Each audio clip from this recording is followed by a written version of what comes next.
நம்மக்கிட்ட ஒருத்தன் தப்பாக நடந்துக்கிட்டானா உடனே நாம் என்ன செய்வோம்? கையை ஓங்கிட்டு அவனை அடிக்க போவோம். நாம் அவங்ககிட்ட அவனை விட ஒருபடி மேலே தப்பாக நடந்துக்குவோம். ஆனால் பெரியவங்கள்லாம் அப்படி நடந்துக்கிறது இல்லை. இன்னா செய்தாரை ஒருத்தல் அவர் நாண நன்னயம் செய்து விடல் அப்படின்னு வள்ளுவர் சொல்லியிருக்கார் இல்லையா? அதுக்கு தகுந்த மாதிரி நடந்துக்குவாங்க. பாயசித் விஸ்தாமிங்கிறவர் ஒரு பெரிய ஞானி. அவர் ஒரு நாள் ராத்திரி ரொம்ப நேரம் மசூதியில் இருந்துட்டு வீட்டுக்கு திரும்பி வந்துகிட்டு இருக்கிறார். வழியில் ஒரு குடிகாரன், அவன் கையில் ஒரு இசைக்கருவி, அதை கண்ணா பின்னான்னு மீட்டிக்கிட்டு வாய்க்கு வந்தபடியே என்னத்தையோ பாட்டுன்னு நினச்சிக்கிட்டு பாடிக்கிட்டு அவன் பாட்டுக்கு கிடக்கிறான் வழியில். அதோடு இருந்தாலும் பரவாயில்ல, அந்த பக்கமாக வழியில் போகிறவங்க வர்றவங்களையெல்லாம் பார்த்து கண்ணா பின்னான்னு திட்டிக்கிட்டு இருக்கிறான், ரொம்ப வளர்க்குறான். பாயசித் பிஸ்தாமிங்கிற அந்த பெரியவர் அந்த வழியாக போகிறார். அவனை பார்க்குறார். அவனுடைய நிலைமையை பார்த்துட்டு பரிதாபப்படுறார். ஏன்பா இது மாதிரியெல்லாம் நடந்துக்கிற, இப்படி நடக்கலாமா அப்படின்னு ஏதோ கொஞ்சம் புத்திமதி சொல்கிறதுக்கு ஆரம்பித்தார். அவனுக்கு கோபம் வந்துட்டுது. கையில் வச்சிருந்த வாத்திய கருவி அதால் ஓங்கி அந்த பெரியவர் தலையில் ஒரு அடி கொடுத்தான். ரத்த காயம் ஏற்பட்டு போச்சு. அவன் கையில் இருந்த இசைக்கருவியும் அடித்த வேகத்தில் ரெண்டாக உடஞ்சி போச்சு. அவ்வளோ வேகமாக அடிச்சிருக்கான். இவ்வளவு தூரத்துக்கு நடந்து போச்சுல்ல, அந்த மாபெரும் ஞானி வாயை திறந்து ஒரு வார்த்தை கூட பேசலை. பேசாமல் தலையை பிடிச்சிக்கிட்டு அவர் பாட்டுக்கு போயிட்டார். மறுநாள் அந்த பெரியவர் என்ன பண்ணார் தெரியுமா? கொஞ்சம் இனிப்பு பண்டங்கள், கொஞ்சம் பணம், இது ரெண்டையும் ஒரு ஆள் மூலமாக அனுப்பி வச்சார் அந்த குடிகாரனுக்கு. அவனுக்கு ஒன்றும் புரியல. என்ன விவரம்னு விசாரித்தான். வந்த ஆள் ஒரு கடுதாசியை நீட்டினான். அதில் விவரம் இருந்தது. ஞானி எழுதியிருக்கிறார், இதை பார்ப்பா, உங்களுடைய இசைக்கருவி உடையறதுக்கு என்னுடைய தலை காரணமாக ஆயிட்டுது. அதுக்காக நான் ரொம்ப வருத்தப்படுறேன். அதுக்காக தான் பணம் அனுப்பி வச்சுருக்கேன். வேறு புதுசாக ஒரு இசைக்கருவி வாங்கிக்கோ. அப்புறம் இன்னொரு விஷயம், நேற்றுக்கு ராத்திரி என்கிட்ட ஏகப்பட்ட கசப்பான வார்த்தைகளை பேசினேன். இதோடு அனுப்பியிருக்கிற இனிப்பு பண்டங்களை சாப்பிட்டு உன்னுடைய நாவில் உள்ள கசப்பை மாற்றிக்கோ அப்படின்னு அதில் எழுதப்பட்டிருந்தது. இந்த சமயத்தில் அவன் குடி மயக்கத்தில் இல்லை, தெளிஞ்சு போயிருந்த நேரம் அது. அதனால் அதை படித்த உடனே அவனுக்கு ரொம்ப வெக்கமாக போச்சு. தலை குனிஞ்சான், யோசனை பண்ணான். கொஞ்ச நேரத்தில் தன்னுடைய நண்பர்கள் சில பேரையும் கூப்பிட்டுக்கிட்டு நேராக அந்த ஞானி இருக்கிற இடத்துக்கு ஓடினான். அவர் காலில் விழுந்தான். அவர்கிட்ட மன்னிப்பு கேட்டுக்கிட்டான். பெரியவங்களே தெரியாமல் நான் இந்த பாவ செயலை பண்ணிவிட்டேன், என்னை மன்னிச்சுங்க. உங்களுடைய பொறுமையும் போதனையும் என்னுடைய கண்ணை திறந்துட்டுது. இனிமேல் நானும் என்னுடைய நண்பர்களும் நல்ல வழியில் திருந்தி வாழ போகிறோம் அப்படின்னா. ஞானி செய்த நன்னயம் குடிகாரனை எப்படி திருத்திருக்கு பார்த்தீங்களா? இந்த கதையை கேட்டுவிட்டு ஒருத்தர் சொன்னார், என் வாழ்க்கையில் கூட அப்படி ஒரு சம்பவம் நடந்தது சார். நானும் ஒரு நாள் ராத்திரி ஓவராக குடிச்சிட்டு ஒரு கிட்டாரை வாசிச்சுக்கிட்டு கண்ணாபின்னான்னு உளறிக்கிட்டு திட்டிக்கிட்டு இருந்தேன். அந்த சமயம் அந்த வழியாக ஒருத்தர் வந்தார். ஓங்கி தலையில் ஒரே ஒரு அடி, ரத்தம் வந்துட்டுது. அதுக்கப்புறம் என் மனசு தெரிந்துட்டுது சார் அப்படின்னார். அப்படியா என்ன ஆச்சரியமா? ஆமாம் சார், அடி விழுந்தது அவர் தலையில் இல்லை, என் தலையில். வந்தவர் என்ன அப்படி அடிச்சுட்டார். மயக்கம் தெளிஞ்சதுக்கு அப்புறம்தான் எனக்கு விவரம் புரிஞ்சுது. அவர் ஒரு போலீஸ்காரர் அப்படின்னார் ரொம்ப சோகமாக. ஒரு நாள் ராமர் அரசவையில் உட்கார்ந்துருக்கிறார். ராமராஜ்யம் நடந்துக்கிட்டு இருந்த நேரம். அந்த சமயத்தில் ஒரு நாய் அரச சபைக்கு வந்துதான். அது தலையில் அடிபட்டு ரத்தம். அந்த கோலத்தில் அது அங்கே வந்தது.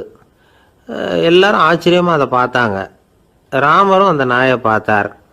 நீங்கள் வந்த காரியம் என்ன, என்ன நடந்தது, எதுவாக இருந்தாலும் பயப்படாமல் சொல்லு அப்படின்னார்.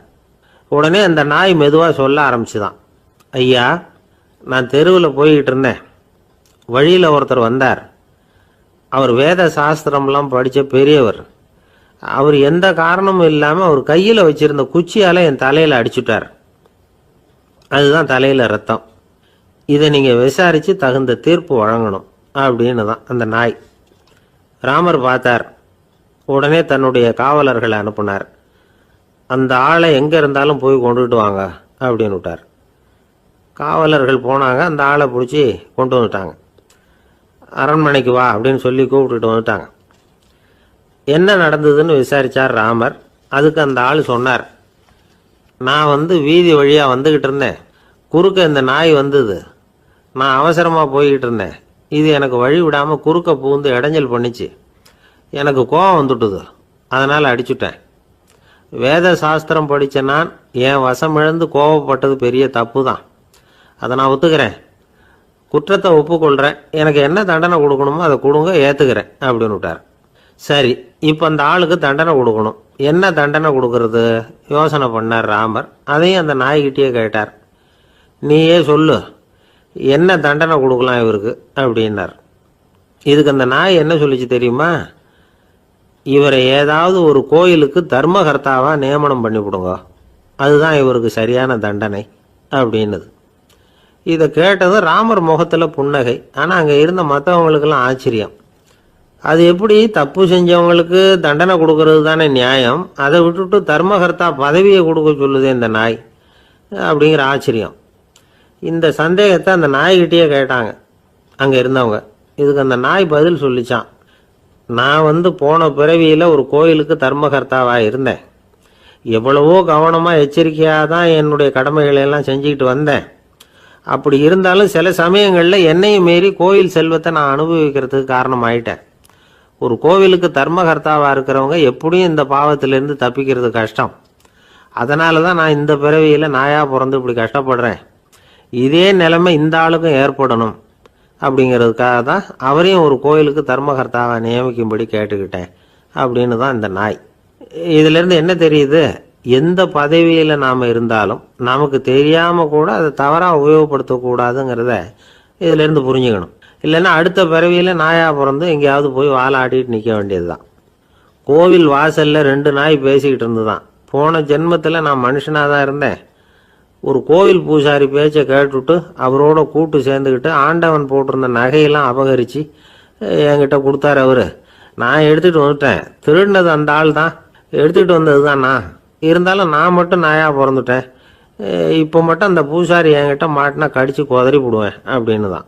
அவசரப்பட்டு அப்படி செஞ்சுடாதே, பதிலுக்கு அவரும் உன்னை திருப்பி கடித்தாலும் கடிச்சிருவார். ஏன்னா அவரும் இப்போ ஒரு நாயாக தான் பிறந்திருக்கிறார் அப்படின்னு தான் இன்னொன்று. அது எப்படி உனக்கு தெரியும்னு தான் இது. நான் தானே அது அப்படின்னு தான் அந்த நாய். அப்படி ஒரே ஒரு ஊரில் ஒரு அம்மா இருந்தாங்க. அந்த அம்மாவுக்கு ஒரே ஒரு பிள்ளையாண்டான். அவனுக்கு ரொம்ப அக்கறையோடு கல்யாணம் பண்ணி வச்சாங்க. கல்யாணம் முடிஞ்சதும் மருமக பொண்ணு வீட்டுக்கு வந்து சேர்ந்தது. அப்பாடா, என் கடமை முடிஞ்சது, இனிமே அக்கடான்னு எங்கேயாவது ஒரு மூலையில் படுத்து கிடக்கலாம் அப்படின்னு நினச்சாங்க அந்த அம்மா. ஆனால் நினைக்கிறபடி எங்கே நடக்குது? அதுக்கப்புறம் தான் பிரச்சனையே ஆரம்பமாச்சு. மருமகள் குணம் சரியில்லை, ஒரு மாதிரி. அந்த பொண்ணு வீட்டுக்கு வந்ததுமே முதல் வேலையாக மாமியாரை பார்த்து, அதுதான் நான் வந்துட்டேன்ல, இனிமேல் உங்களுக்கு என்ன வேலைங்க, புறப்பட வேண்டியது தானே, காசி ராமேஸ்வரம்னு எங்கேயாவது போங்க அப்படின்னுட்டு தான். மாமியாரை பார்த்தாங்க, கொஞ்சம் யோசனை பண்ணாங்க. இந்த பாருமா, நீ இப்படி சொல்கிறதுக்கு முன்னாடியே வீட்டை விட்டு புறப்படணுங்கிற முடிவுக்கு நான் வந்துட்டேன். வீட்டை மட்டும் இல்லை, இந்த உலகத்தை விட்டே கூட போகிறதுக்கு தயாராக இருக்கிறேன். ஆனால் ஒரே ஒரு விஷயத்துக்காக என் உயிரை கையில் பிடிச்சிக்கிட்டு இருக்கிறேன் அப்படின்னாங்களாம். என்ன விஷயம்னு கேட்டது இந்த மருமக பொண்ணு. வேற ஒன்றும் இல்லை, என் பிள்ளைக்கு கல்யாணம் பண்ணி வச்சுட்டேன். ஒரு பேர புள்ள பிறந்து அதை என் கண்ணால் பார்த்துட்டேன்னா நான் எங்கே வேணும்னாலும் போகிறதுக்கு தயாராக இருக்கிறேன் அப்படின்னாங்களாம் அந்த மாமியார். மாமியார் இப்படி சொல்கிறதுலேயும் நியாயம் இருக்கிறதாக பட்டுது அந்த பொண்ணுக்கு. சரி, அப்படியே இருந்து பார்த்துட்டு போகலாம் அப்படின்னு அனுமதி கொடுத்தது. கொஞ்ச காலத்தில் ஒரு பேரன் பிறந்தான். அந்த அம்மாவும் பேரனை கண்ணால் பார்த்துட்டாங்க. சரி, பேரனை பார்த்தாச்சுல்ல, இனிமேல் புறப்பட வேண்டியது தானே அப்படின்னது மருமக பொண்ணு. மாமியார் பார்த்தாங்க, நீ சொல்கிறது சரிதாம்மா, அதில் ஒன்றும் தப்பு இல்லை. என்னோட பேரன் உங்களை அம்மா அப்பான்னு கூப்பிடுறதை என் காது குளிர கேட்டுட்டு போயிடுறேனே அப்படின்னாங்களாம். சரி, அந்த ஆசையை நிறைவேறட்டும் அப்படின்னு காத்துக்கிட்டு இருந்தாங்க. பேரன் வளர்ந்தான், நடந்தான், பள்ளிக்கூடம் போனால், பெரியவனானா. மருமக பொண்ணு மறுபடியும் மாமியாரை விரட்ட ஆரம்பிச்சுட்டுது, இன்னும் புறப்புள்ளையான்னு. இதை பாருமா, இது வரைக்கும் இருந்துட்டேன். பேரனோட கல்யாணத்தையும் கண்ணால் பார்த்தா தான் இந்த கட்டை வேகும் போல் இருக்குது அப்படின்னு சொல்லி ஒரு மாதிரியாக பேச ஆரம்பித்தாங்க. இதுவும் நியாயமான ஆசையாக தான் படுது அப்படின்னு அது யோசிச்சிருக்கு அந்த பொண்ணு. சரின்னு அதுக்கும் ஒத்துக்கிட்டது. உடனே பேரனுடைய கல்யாணமும் முடிஞ்சது ஒரு வழியாக. இனிமே ஒரு நொடி கூட இங்கே இருக்கக்கூடாது, புறப்படுங்க அப்படின்னு மாமியாரை விரட்டிச்சான் அந்த பொண்ணு. இப்போ அந்த மாமியார் தன்னோட மருமகளை பார்த்து சொல்கிறாங்க, இதோ கிளம்பிட்டேம்மா, என் மூட்டை முடிச்செல்லாம் கட்டிக்கிட்டேன், புறப்பட்டுவிட்டேன். அப்படியே நீயும் உன் துணிமணிகளை மூட்டை கட்டிக்கிட்டு கிளம்பிடும், என்னோட சேர்ந்து 2 பேருமா சேர்ந்து போயிடலாம் அப்படின்னாங்களாம். அந்த பொண்ணு முழிக்குது. முழிக்காதே, உனக்கும் ஒரு மருமக வந்துட்டா, இனிமேல் நீயும் ஒரு மாமியார் தானே, உனக்கும் இனிமேல் இங்கே வேலை இல்லை, புறப்படு அப்படின்னாங்களாம். அப்போ தான் அந்த பொண்ணு சிந்திக்க ஆரம்பிச்சுதான், தன்னோட தவறு புரிஞ்சுதான். இந்த தகவலை கேட்டுக்கிட்டு இருக்கிற மருமகள்லாம் இதை பற்றி கொஞ்சம் யோசித்து பார்க்கணுங்கிறதுக்காகத்தான் இதை சொல்கிறோம். மாமியார்கள் சார்பாக. கொஞ்ச நாளைக்கு முன்னாடி ஒரு பொண்ணை பார்த்து பேசுகிற சந்தர்ப்பம் கிடைச்சிது ஒரு கல்யாண வீட்டில். அந்த பொண்ணு சொல்லிச்சு, சார் எனக்கு கல்யாணம் ஆகி 15 வருஷம் ஆகுது, நான் மாமியார்கிட்ட சண்டை போட்டதே இல்லை அப்படின்னு ரொம்ப அடக்கமாக சொல்லிச்சு. அது எப்படிம்மா சாத்தியமாச்சுன்னு கேட்டோம். எனக்கு கல்யாணம் ஆகி 15 வருஷம்தான் ஆச்சு, ஆனால் என் மாமியார் செத்து போய் 20 வருஷத்துக்கு மேலே ஆயிட்டுது அப்படின்னு. அப்பாவுக்கு 2 பிள்ளைங்க. மூத்தவன் ரொம்ப அடக்கம், அப்பா எது சொன்னாலும் கேட்பான், பெரியவங்களுக்கு கீழ்ப்படிஞ்சு நடப்பான். இளையவன் அப்படி இல்லை, தான் நினைச்சதை தான் சொல்லுவான் செய்வான், அடுத்தவங்க சொல்கிறத கேட்க மாட்டான், அடங்கி நடக்க மாட்டான். இந்த 2 பேரில் யாரை உங்களுக்கு பிடிக்கும்? பெரியவனை தான் பிடிக்கும், ஏன்னா அவன் தான் சொல்கிற பேச்சை கேட்குறவன் அப்படின்னு சொல்லுவீங்க. ஆனால் ஒரு ஞானி என்ன சொல்கிறார் தெரியுமா? ஒரு குழந்தை அதன் அறிவுக்காக மதிக்கப்பட வேண்டுமே தவிர அதனுடைய கீழ்ப்படியும் தன்மைக்காக அல்ல அப்படிங்கிறார். நம்ம குழந்தைகளை சுயமாக சிந்திக்கிறதுக்கு நாம் விடுறதில்ல, மற்றவங்களை பார்த்து காப்பி அடிக்கிறதுக்கு தான் நாம் அவங்களுக்கு கற்றுக் கொடுக்குறோம். புகழ்பெற்ற மனிதர்கள் சிலருடைய பேரை சொல்லி நீயும் அவர் மாதிரி ஆகணும், இவர் மாதிரி ஆகணும் அப்படின்னு சொல்லிகிட்டே இருக்கிறோம். குழந்தைகள் தங்களுடைய தனித்தன்மையை வளர்த்துக்கிறதுக்கு நாம் தடையாக இருக்கிறோம். ஒரு குழந்தைகிட்ட அனாவசியமாக நம்பிக்கையை வளர்த்துடக்கூடாது, எந்த கோட்பாட்டையும் திணிக்கக்கூடாது. நாம் ஏற்கனவே அர்த்தமில்லாத கருத்துக்களையும் கொள்கைகளையும் மனசில் போட்டு நிரப்பி வச்சிருக்கிறோம். இந்த உலகத்துக்கு புதுசாக சேர்ந்திருக்கிற ஒரு குழந்தையின் தூய்மையான மனசில் நம்ம கருத்துக்களை அறிமுகம் செய்ய அல்லது திணிக்கிறதுக்கு நமக்கு எந்த அதிகாரமும் கிடையாது. ஒரு குழந்தைய நீ இந்த மதத்தை சேர்ந்தவன் அப்படின்னு பிறந்ததுமே ஒரு முத்திரை குத்தி விடுறோம். இது அதோட சுதந்திரத்தை ஆரம்பத்திலேயே கிள்ளி எறிகிறது மாதிரி தான். நீங்கள் ஒரு மதத்தின் வழிமுறைகளை கடைப்பிடிச்சிக்கிட்டு வர்றீங்க, அந்த வழியில் போய்கிட்டு இருக்கிறீங்க, சரி, அதனால் போகிறீங்க. அதுக்காக உங்கள் குழந்தையையும் அதே வழியில் தான் வரணும் அப்படின்னு கட்டாயப்படுத்துறதுக்கு உங்களுக்கு என்ன உரிமை இருக்குது? அந்த குழந்தை சுயமாக சிந்திச்சு ஒரு முடிவுக்கு வரட்டுமே, அதுக்கு நீங்கள் ஏன் தடையாக இருக்கிறீங்க? நமக்கு உண்மையிலேயே நம்ம குழந்தை மேலே அன்பு இருந்தால் இது மாதிரி திணிப்பு வேலைகளை செய்யக்கூடாது. திணிப்பு வேலைகளிலிருந்து குழந்தைகளை காப்பாற்றினா போதும், அதுதான் ரொம்ப முக்கியம். அடுத்த தலைமுறை அற்புதமான தலைமுறையாக உருவாகும். நாம தான் சாதி மத சங்கடங்களில் மாட்டிக்கிட்டு தவிக்கிறோம். அவங்களாவது சாதி மத வேறுபாடு இல்லாத சமுதாயத்தை பார்க்கட்டுமே, அந்த சௌகரியங்களை அனுபவிக்கட்டுமே. அதுக்கு நாம் என்ன செய்யணும்னா ஒன்றும் செய்யாமல் இருந்தால் போதும். ஒரு குழந்தைகிட்ட நம்ம கருத்தை திணிக்கும் பொழுது என்ன ஆகுது தெரியுமா? அது அவனை அவங்கிட்ட இருந்தே அப்புறப்படுத்தி விடுது, அவனுடைய தனித்தன்மையை அழிச்சுடுது, அவனை ஒரு எல்லைக்குள்ளே திணிச்சுடுது. இதெல்லாம் அன்புங்கிற பேரால் பெற்றோர்கள் செய்கிற தப்பு. இதெல்லாம் கேட்டுக்கிட்டு இந்த காலத்தில் அப்பா ஒருத்தர் சொன்னார், நான் கருத்துக்களை எல்லாம் என் பையன்கிட்ட திணிக்கிறது இல்லைங்க, ஆனால் அதிகமாக சாப்பிட சொல்லி கட்டாயப்படுத்துவேன் அப்படின்னார். உங்கள் வீட்டு சமையல் அவ்வளவு நல்லா இருக்குமான்னு கேட்டாங்க. நல்லா இருந்தால் நான் ஏன் அவனை சாப்பிட சொல்லி கட்டாயப்படுத்த போகிறேன் அப்படின்னார். காஞ்சிபுரத்தில் பல்லவ ராஜா ஒரு கோவில் கட்டினார், கைலாசநாதர் கோவில். அதுக்கு கும்பாபிஷேகம் பண்ணுறதுக்கு ஒரு நாள் குறிப்பிட்டு அதுக்கு வேண்டிய ஏற்பாடுகள்லாம் பண்ணினார். முதல் காரியமாக கடவுளை வேண்டிக்கிட்டார், நீங்கள் இந்த கும்பாபிஷேகத்துக்கு நேரில் கலந்துக்கணும்னார். கடவுள் அந்த ராஜா கனவுல வந்தார், நீ கும்பாபிஷேகம் வச்சிருக்கிற அதே நாளில் அதே நேரத்தில் எனக்கு இன்னொரு ஊரில் ஒரு கும்பாபிஷேகம் இருக்குது, அதுக்கு போக வேண்டியிருக்கு. அதாவது திருநின்ற ஊரில் என்னுடைய பக்தர் ஒருத்தர், அவரும் ஒரு கோயில் கட்டி கும்பாபிஷேகம் செய்கிறார், நான் அதுக்கு போக வேண்டியிருக்கு, அதனால் உன்னுடைய தேதியை நீ மாற்றி வச்சுக்கோ அப்படின்னார். கடவுள் தான் எங்கேயும் இருக்கிறவராச்சே, அவர் நினச்சா 2 இடத்துலையும் இருந்து கோயில் கும்பாபிஷேகத்தை நடத்த முடியாதா? ஏன் அப்படி செய்யலை? அது ஒரு முக்கியமான காரணத்துக்காக தான். திருநின்ற ஊரில் இருந்த பூசலாருங்கிற அந்த அடியாரின் பெருமையை இந்த உலகத்துக்கு எடுத்து காட்டணுங்கிறதுக்காகத்தான் கடவுள் அந்த ராஜா கிட்ட அப்படி சொன்னார். சரி, அந்த அடியார் அப்படி என்னதான் பெருசாக கோயில் கட்டிவிட்டார்? ராஜா கட்டின கோயிலை விட பெருசா? அவர் கட்டினது கருங்கல்லாலேயோ மண்ணாலேயோ மரத்தாலேயோ இல்லை. அவர் கட்டின கோயில் வேற மாதிரி. அது மனசால கட்டின கோயில், மனசுக்குள்ளே இருக்கிற கோவில், மனக்கோவில். அந்த அடியார் தன்னோட மனசுக்குள்ள மாசக்கணக்காக ஒவ்வொரு கல்லாக சேர்த்து கட்டின கோவில். இந்த விஷயம் ராஜாவுக்கு தெரியாது. அவர் என்ன நினச்சுட்டாரு, அது நாம கட்டின கற்கோயிலை விட ரொம்ப பெருசாக இருக்கும் போல இருக்கு அப்படின்னு நினச்சிட்டார். சரி, அப்பேற்பட்ட அந்த கோயிலை வந்து தரிசனம் பண்ணிவிட்டு வருவோம் அப்படின்னு நினைச்சு ராஜா திருநின்ற ஊருக்கு போறார். அங்க போய் பார்த்தா கோயிலையும் காணும், ஒன்னையும் காணும். கடைசியில் பூசலார் கட்டின மணக்கோவில் தான் அதுங்கிறத அவர் புரிஞ்சுக்கிறார். உடனே அந்த அடியாரின் காலில் விழுந்து வணங்குறார். அவரோ, இது மனசால முயன்ற கோவில், இதுக்கு இத்தனை பெருமையா அப்படின்னு ஆச்சரியப்படுறார். இதில் ஆச்சரியப்படுறதுக்கு ஒன்றும் இல்லை. ஆண்டவன் விரும்புறது அகபக்தியையே தவிர புற தோற்றங்களே அல்ல. இதை நாம் புரிஞ்சுக்கிட்டோம்னா நமக்குள்ள எந்த வேறுபாடுகளும் வர்றதுக்கு வழியே இல்லை. இன்னொரு ராஜா இருந்தார். அவர் ஆண்டவனுக்கு படைக்கிறதுக்காக ஒரு தார் நல்ல செவ்வாழைப்பழமாக எடுத்துக்கிட்டு போகணும்னு நினைச்சார். அதனால நாளே அதை வாங்கிட்டு வர சொன்னார் வேலைக்காரங்கிட்ட. வேலைக்காரன் போனால் கடைத்தெருவில் ஒரு தார் பழம் வாங்கினான். வர்ற வழியில் அவன் குடிசை. அப்படியே எட்டி பார்த்துட்டு போவோமேன்னு நினச்சான். போனான். அங்கே இவனோட குழந்தை பாவம் பசியால் கத்திக்கிட்டு இருக்கு. இவன் பார்த்தான், இவ்வளவு பெரிய தாரில் ஒரு 2 பழம் எடுத்தா தெரியவா போகுது அப்படின்னு நினச்சி ஒரு 2 பழத்தை பிச்சு அந்த குழந்தைகிட்ட கொடுத்தான். அது அதை வாங்கி வயிறார சாப்பிட்டுது. பசி அடங்குச்சு, விளையாட போயிட்டுது. இவன் அதுக்கப்புறம் வாழைப்பழத்தை எடுத்துக்கிட்டு அரண்மனைக்கு வந்தான். 2 பழம் பிச்சிருக்கிறது ராஜாவுக்கு தெரிஞ்சு போச்சு. இவன் உண்மையை சொல்லிவிட்டான். உடனே ராஜா, கடவுளுக்கு படைக்க வேண்டிய பொருளை குழந்தை வந்து எச்சில் பண்ண விட்டுருக்கியே அப்படின்னு சொல்லி அவனை கட்டி வச்சு சாட்டையால் அடித்தார். பாவம். மறுநாள் பழத்தை கோயிலுக்கு எடுத்துகிட்டு போனார். கடவுள் முன்னாடி வச்சார். கடவுள் கண்ணை திறந்து பார்த்தார். பழம்லாம் அழுகி இருக்குது. என்ன இது அழுகி போன பழம் அப்படின்னார். ராஜா முழிச்சார். நல்லா தானே இருந்தது அப்படின்னு நினைச்சார்.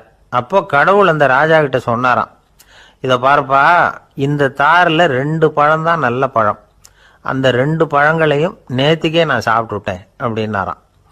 அப்போதான் ராஜாவுக்கு புரிஞ்சுது, ஏழை குழந்தையின் பசியை தீர்க்கறதுக்காக உதவுன அந்த 2 பழம்தான் இறைவன் சாப்பிட்ட பழம்னு. இறைவன் இருக்கிற இடம் எது? இதுதான். கணவன் மனைவி அன்பா இருக்கணும், ஒருத்தர் நல்லா புரிஞ்சுக்கணும், விட்டு கொடுக்குற மனப்பான்மை வேணும். அதுதான் ஒரு நல்ல குடும்பம். இன்னைக்கு பல குடும்பங்களில் அர்த்தமில்லாத சண்டைகள் தான் அதிகம். கிராமப்புறங்களில் வேடிக்கையாக ஒரு கதை சொல்லுவாங்க. ஒரு ஊரில் ஒரு ஆள் இருந்தான். வேலை வெட்டி இல்லாமல் சும்மாவே இருந்தான். அவனுக்கு கல்யாணம் பண்ணி வச்சாங்களாம். மனைவி வந்து சேர்ந்தா. சும்மாவே உட்காந்துருக்கிறியே, ஏதாவது சம்பாதிக்கிற வழியை பாரு அப்படின்ட்டு இருக்கா. அதுக்கு தான் யோசனை பண்ணிகிட்டு இருக்கிறேன், ஒரு அருமையான ஐடியா அப்படின்னு நானா. என்ன அது சொல்லு அப்படின்ட்டு இருக்கா. அவ ஒரு ஆட்டுக்குட்டி வாங்க போகிறேன்னு இருக்கான். அதை வாங்கி என்ன பண்ண போகிறேன்னா, அந்த குட்டி வளரும், பெருசாகும், அதுக்கப்புறம் அது நிறைய குட்டி போடும் அப்படின்ட்டுருக்கான். சரி, அப்புறம் என்ன, அதையெல்லாம் சந்தையில் கொண்டுட்டு போய் விற்றுவிட்டு அந்த காசுக்கு ஒரு எருவு மாடு வாங்கலாம். சரி, அது எதுக்கு? எருவு மாடு நிறைய பால் கொடுக்கும். அதை கொண்டுகிட்டு போய் பால் பண்ணையில் கொடுப்பேன், அல்லது நானே விற்றுருவேன், கை நிறைய காசு கிடைக்கும். அதுக்கப்புறம் ஒரு பசுமாடு வாங்குவேன், பாலையும் விற்கலாம், நாமளும் காய் போட்டு சாப்பிட்லாம், இப்படிலாம் சொல்லியிருக்கான். அப்போ அந்த பொண்ணு சொல்லிச்சான், அடுத்த தெருவில் இருக்கிற எங்கள் அம்மா வீட்டுக்கும் கொஞ்சம் பால் கொடுத்து அனுப்பலாம் அப்படின்ட்டுருக்கான் அந்த பொண்ணு. இந்த இடத்துல கணவனுக்கு கோபம் வந்துட்டுது. அது எப்படி உங்கள் அம்மா வீட்டுக்கு எதுக்கு கொடுக்கணும், அதெல்லாம் முடியாதுன்றிருக்கான். இந்த இடத்துல சண்டை ஆரம்பமாயிட்டுது. கொஞ்ச நேரத்தில் 2 பேரும் சத்தம் போட ஆரம்பிச்சிட்டாங்க. கடுமையான சண்டை நடக்கிறத பக்கத்து வீட்டுக்காரன் காதில் வாங்கினான். அவன் ஓடியாந்தான். அவனுக்கு தெரியும், வாங்காத மாட்டுக்காக இப்படி சண்டை போட்டுக்கிட்டு இருக்கிறாங்கங்கிறது அவனுக்கு புரியும். அவன் ஓடி வந்து சொன்னான், ஏண்டா உன்னோட பசுமாட்டை ஒழுங்காக கட்டி போடக்கூடாதான்ருக்கான். என்னடா சொல்கிறேன்னா, இவன் உன் மாடு என் தோட்டத்தில் வந்து மேய்ஞ்சுட்டுது, பயிரெலாம் நாசமாயிட்டுது, 10,000 ரூபா அளவுக்கு சேதம், அதை வாங்கிட்டு போகிறதுக்கு தான் வந்தேன், குடுறா 10,000 நானா. இவன் அரண்டு போயிட்டான். அப்புறம் சொன்னான், டேய், நான் இன்னும் மாடே வாங்கலையே, அதுக்குள்ளே அது வந்து எப்படிடா உன் தோட்டத்தில் மேயும், என்னடா உளர்றேன்ருக்கான். நீ தாண்டா இப்போ உளறிக்கிட்டு இருக்க, மாடே வாங்கலை, அதுக்குள்ளே எப்படிடா வந்து உன்னுடைய மனைவி அவங்க அம்மா வீட்டுக்கு பால் கொடுத்து அனுப்ப முடியும் அப்படின்னு அவன் கேட்டானா. நம்மளுக்கு இப்போ தான் புத்தி வந்துதான். அர்த்தமே இல்லாத சண்டை போட்டுக்கிட்டு இருக்கிறோம் அப்படிங்கிறத அவன் புரிஞ்சுக்கிட்டானான். இது நம்ம முன்னோர்கள் சொல்லியிருக்கிற ஒரு கதை. சண்டையில் தான் அர்த்தம் இல்லையே தவிர கதையில் அர்த்தம் உண்டு. அதாவது இல்லாத விஷயங்களுக்காக சண்டை போட்டுக்கிட்டு இல்லறத்தை வீணாக்கிக்கிட்டு இருக்கிற மனிதர்கள் இன்றைக்கு நிறைய பேர் இருக்கிறாங்க. ஒருத்தன் தன்னுடைய மனைவியை பற்றி மாமனார்கிட்ட புகார் சொன்னானா. மாமா, உங்கள் பொண்ணு அர்த்தமில்லாத சண்டை போடுறா, எதுக்கு எடுத்தாலும் எடுத்தெறிஞ்சு பேசுகிறா அப்படின்ட்டுருக்கான். நீ எப்படி மாப்பிள்ளை அதை சமாளிக்கிற அப்படின்னு கேட்டிருக்காரு அவர். அவள் எடுத்தெறியறது என் மேலே படாமல் ஒதுங்கி நின்றுக்கிறேன் அப்படின்னு நானா. இவன் ஒரு சிகை அலங்கார கூடம். ரொம்ப சுறுசுறுப்பாக எல்லாரும் வேலை செஞ்சுக்கிட்டு இருக்கிறாங்க. முடிவெட்டிக்கு வந்திருக்கிறவங்க நிறைய பேர், எல்லாரும் வரிசையாக உட்காந்துருக்குறாங்க. அந்த சமயத்தில் திடீர்னு கதவை திறந்துக்கிட்டு ஒருத்தர் உள்ளே வர்றார். அவர் ஒரு பெரிய மனிதர். அவரும் முடிவெட்டிக்கிறதுக்காக தான் உள்ளே வந்திருக்கிறார். அவரை பார்த்த உடனே அங்கே வரிசையில் உட்காந்துருந்தவங்க எல்லாரும் எழுந்திரிச்சு அவர்கிட்ட வந்துட்டாங்க. அவரை சுற்றி நின்றுக்கிட்டாங்க. எப்படி இருக்கிறீங்க, நல்லா இருக்கீங்களா அப்படின்னு விசாரிக்க ஆரம்பிச்சிட்டாங்க. எல்லாம் முடிஞ்சதும் வந்தவர் கேட்டார், வரிசையில் கடைசியாக இருக்கிறவர் யார் அப்படின்னு கேட்டார். ஏன்னு கேட்டாங்க. நான் அதுக்கு அடுத்தபடியாக உட்காரணும், அதுக்காக தான் கேட்குறேன் அப்படின்னார். உடனே அங்கே இருந்தவங்கள்லாம் என்ன சொன்னாங்க தெரியுமா? நீங்கள் வரிசையில் காத்திருக்கக்கூடாது, நீங்கள் அரசாங்கத்தின் தலைவர், உங்களுக்கு நேரம் முக்கியம், அதனால் நீங்கள் முன்னாடி போங்க அப்படின்னு சொன்னாங்க. ஆனால் அதை அவர் கேட்கல. தோழர்களே, உங்களுடைய கருத்துக்கு ரொம்ப நன்றி. எல்லாரும் வரிசையாக தான் வரணும், அதுதான் முறை. வரிசையில் வரணுங்கிற நடைமுறையை நானும் பின்பற்ற விரும்புகிறேன். நாம் எல்லாரும் சமமானவர்கள் அப்படின்னார். இப்படி சொல்லிவிட்டு வரிசையில் கடைசியாக இருந்த ஒரு நாற்காலியில் போய் உட்காந்துக்கிட்டார். தன் சட்டை பையில் இருந்த ஒரு செய்தித்தாளை எடுத்தார், படிக்க ஆரம்பிச்சிட்டார். ஆனால் அங்கே இருந்தவங்களால இதை பார்த்துக்கிட்டு சும்மா இருக்க முடியல.